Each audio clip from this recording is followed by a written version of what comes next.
चालाक पुत्र।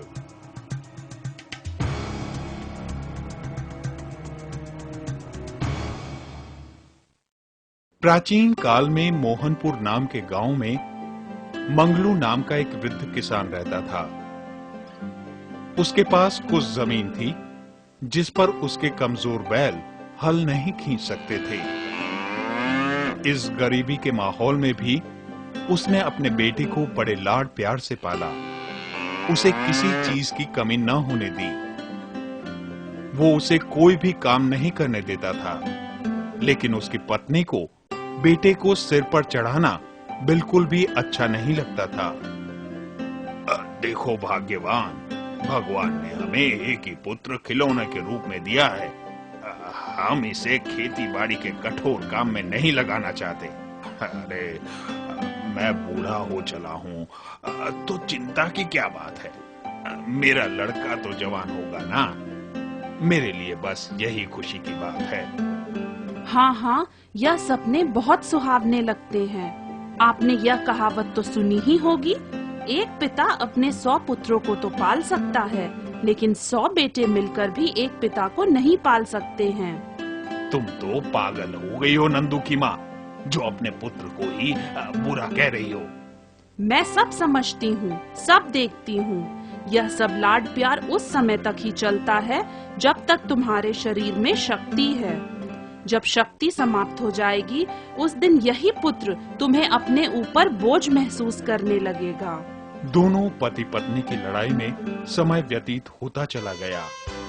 इसी बीच नंदू की शादी हो गई थी और अब उसका एक बेटा भी हो गया। इसको सभी प्यार से कृष्णा पुकारते हैं। मंगलू रोटी के बिना तो सो सकता था, किंतु कृष्णा के बिना एक पल भी नहीं रहना चाहता था।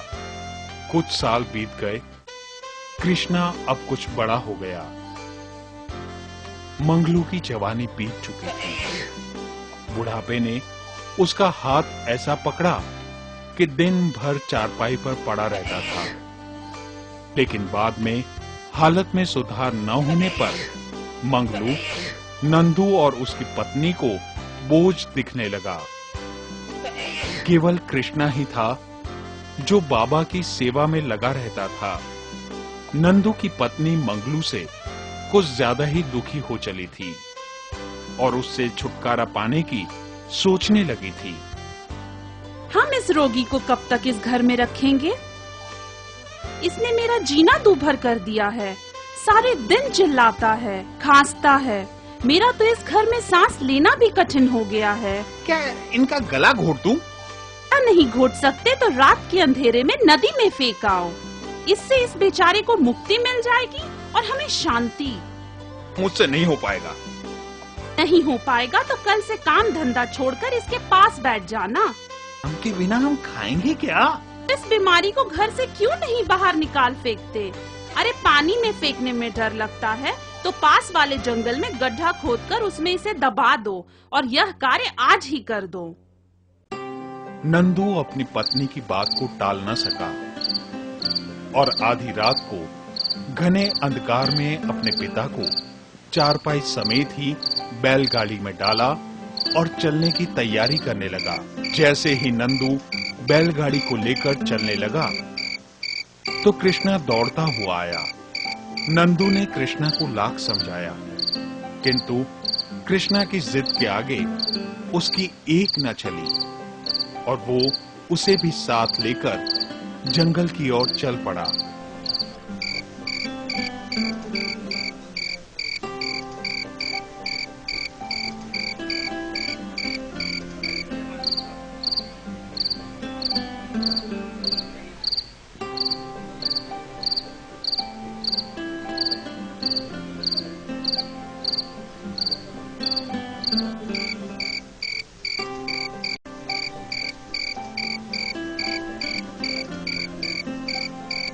घने जंगल में पहुंचकर नंदू ने बैलगाड़ी रोकी और फावड़ा उठाकर गड्ढा खोदना शुरू किया।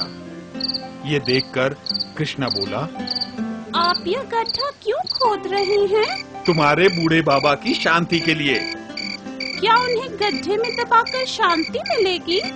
उनकी बीमारी तो ठीक होने वाली नहीं है, इसलिए उन्हें शांति दिलाने के उद्देश्य से गड्ढा खोद रहा हूँ। जब आप बाबा की शांति का काम संपूर्ण कर लें, तो यह फावड़ा मुझे दे देना। तुम क्या करोगे इस फावड़े का? इससे मैं एक और गड्ढा खोदूंगा। जब आप बीमार हो जाएंगे, तो जो कार्य आप बाबा के लिए कर रहे हैं, वही कार्य मैं आपके लिए पहले से ही करके रखूंगा, ताकि फिर अंधेरे में ठोकरें खाने की नौबत ही ना आए। ओह, मैं भी कितना पागल निकला। कृष्णा, मेरे बच्चे, मैं तो वास्तव में ही बहुत बड़ी भूल करने जा रहा था। तुमने मुझे बचा लिया। नंदू को अपनी गलती का एहसास हो गया और अपने पिता को गड्ढे में डालने के बजाय उसे अगले दिन शहर के वैद्य के पास ले गया।